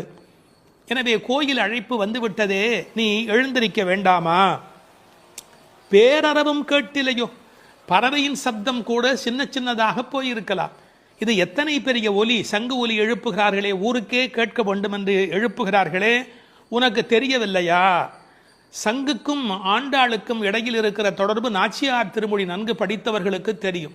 கற்பூரம் நாருமோ கமலப்பூ நாருமோ திருப்பவளச் செவ்வாய்தான் தித்தித்திருக்குமோ, மறுப்பொசித்த செங்கண்மால் வாய்ச்சுவையும் நாற்றமும் விருப்புற்று கேட்கின்றேன் சொல்லாழி வெண்சங்கே என்று சங்கரை பாராட்டி மகிழ்ந்தவள் ஆண்டாள் நாச்சியார். எனவே வெள்ளை வெளிசங்கு அதற்கு என்ன பெருமை என்றால், ஓங்கார ஒலி எப்போதும் சங்கிலே காதில் வைத்தால் கேட்டுக்கொண்டே இருக்கும். நமக்கு ஒரு ஆச்சரியம், கண்ணனாகிய கடவுள் குடியிருக்கிற ஊரில் வேறு ஒரு கோயிலா? கோயில் அழைப்பு என்றால் ராமாயணம் படிக்கிற போது ராமன் நாராயணனை போய் வணங்கி வந்த செய்தி இருப்பதைப் போல கண்ணன் ஊரிலும் திருமால் கோயில் இருந்திருக்கிறது. இதில் புறவிடியல் பற்றி பேசினாலும் உண்மையில் அகவிடியலை பற்றி நாம் சிந்திக்க கடமைப்பட்டிருக்கிறோம். இதெல்லாம் காலை நேரத்து அடையாளங்கள். ஆன்மீக விடியல் என்பது ஏற்பட வேண்டும் என்றால் அறியாமை இருட்டு போக வேண்டும். நீங்கள் இருட்டை விரட்டிவிட முடியுமா? இந்த உலகத்தில் என்ன முயன்றாலும் இருட்டை விரட்ட முடியுமா? ஒரே ஒரு வேலை இருக்கிறது, ஒரு வெளிச்சத்தை நிறுவுவதுதான் மனிதன் செய்ய வேண்டிய வேலை. எல்லாரும் உட்கார்ந்து கொண்டு இருட்டே போ இருட்டே போ இருட்டே போ என்றால் போகாது. ஆனால் ஒரு விளக்கை ஏற்றி வைத்தால் இருட்டு காணாமல் போய்விடும். அதுபோல் நம்முடைய அஞ்ஞானம், அறியாமை என்ற மன இருள் நீங்க வேண்டுமென்றால் நாராயணன், இறைவன், பரம்பொருள் என்ற ஒற்றை விளக்கு நமக்கு போதுமானது. அதை சொல்லிவிட்டு பிள்ளாய் எழுந்திராய் என்கிறார். பெண் பிள்ளைகளை ஏ பிள்ளை என்று அழைப்பது தமிழ் மண்ணிலே இருக்கிற ஒரு மரபு. என்ன பிள்ளை இப்படி பேசிக்கிட்டே இருக்கிறியே அப்படிம்பாங்க. அது சிறு பிள்ளைகளை சொல்லுகிற வழக்கம் உண்டு. பிள்ளாய் எழுந்திராய். இந்த பிள்ளாய் என்பதில் இருக்கிற அழகு, சிறுபிள்ளைத்தனமாக நடந்து கொள்கிறாயே. உனக்கு கோயிலுக்கு வந்து முன் அனுபவம் இல்லையா? இந்த சபரிமலைக்கு போகிற போது கன்னிசாமி என்று அழைத்து கொண்டு போவார்கள். எல்லாரும் எழுந்திருக்கிற நேரத்தில் அவர் எழுந்திருக்க மாட்டார், அந்த முறையாக பூஜையில் கலந்து கொள்ள மாட்டார். கன்னிசாமி அவருக்கு விவரம் தெரியல என்று எல்லோரும் சொல்வார்கள். இந்த பிள்ளை எழுந்திருக்கவில்லை, பிள்ளாய் எழுந்திராய் என்றார். அவள் எழுந்திராமைக்கு காரணம் சோம்பல் மட்டுமல்ல, சோம்பலை தாண்டி இன்னொன்றும் இருக்கலாம். என்ன? கிருஷ்ண மயக்கம் என்றும் காரணமாய் இருக்கலாம். மிக முதிர்ந்த நிலை ஒரு காரணமாய் இருக்கலாம். அவளுக்கு அதிர்ச்சி உண்டாகும்படியாக எழுப்புவதற்கு உரிய கண்ணபெருமானுடைய வரலாறுகளை சொல்லுகிறார்கள். பேய்முலை நஞ்சு உண்டு பூதனே என்ற ஒரு அரக்கி தாய்முலைப்பாலில் அமுதிருக்க தவழ்ந்து தளநடை இட்டு சென்று பேய் முலைவாய் வைத்து நஞ்சு உண்டு பித்தன் என்றே பிறர் ஏச நின்றாய் திருமங்கையாழ்வார் பாடுகிறார். அதாவது தாயிடத்திலே அமுது உண்ணாமல் பேயிடத்திலே போய் உண்டு அவளுக்கு மேலே போவதற்கான வழிமுறையை செய்த பூதனையினுடைய வரலாறு, அரக்கியின் வரலாற்றை சொல்லுகிறார். அடுத்து இன்னொரு வரலாறு, கள்ளச்சகடம் கலக்கழிய காலோச்சி. கள்ளச்சகடம், சகடாசுரன் என்ற ஒரு அசுரன் வஞ்சனையான வடிவத்தில் சக்கரமாய் வருகிறான். அப்போது பெருமான் என்ன செய்தார்? தம் கால்களாலே எட்டி உதைத்தார். தன்னை நேடி வந்த ஆபத்தை அவர் விரட்டுகிறார். என்ன நயம் சொல்வார்கள் தெரியுமா? பெருமாளுடைய திருவடி நம்முடைய கஷ்டத்தை போக்குகிறது என்பதையும் தாண்டி பெருமாளின் துன்பத்தையே போக்கக்கூடியது. இப்படிலாம் அர்த்தம் சொல்லலாமா என்று கேட்பார்கள். உயர்வர உயர்நலம் உடையவன் எவனவன், மயர்வர மதிநலம் அருளினன் எவன் அவன். இந்த பாசுரத்திலே துயரரு சுடரடி என்று ஒரு வாசகம் வரும். அந்த துயரரு சுடரடி என்பதற்கு வியாக்கியானம் செய்த பெருமக்கள் நம்முடைய துயர் என்று கூட அர்த்தம் செய்ய வேண்டிய அவசியமில்லை. பக்தனுக்கு அனுகிரகம் பண்ணுவதற்கு திருவடி இருந்தும் பக்தன் தன்னிடத்தில் வந்து அதை பெறாத போது பகவான் துயரமுறுகிறான். தாய் தன்னுடைய முலைப்பாலை தரையிலே பீச்சுமா போல அருளை அவன் பக்தர்களுக்கு வழங்குகிறான் என்று எழுதினார்கள். எனவே பெருமானுடைய திருவடி பெருமானுடைய துன்பங்களையே நீக்கியது என்றும் பொருள் கொள்ளலாம்.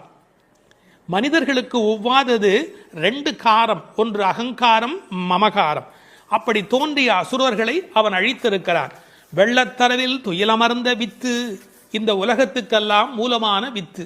நல்ல தண்ணீர் நனைத்துதான் விதையை நடுவார்கள். இவன் வெள்ளத்து அரவில் பார்க்கடலிலே பாம்பிலே படுத்திருக்கிறான்.